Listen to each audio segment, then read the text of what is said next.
Okay, so pressurize to 120, 20 for low side and high side,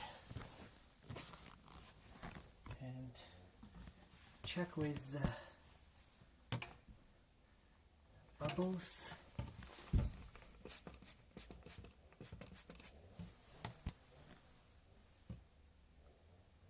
No bubble.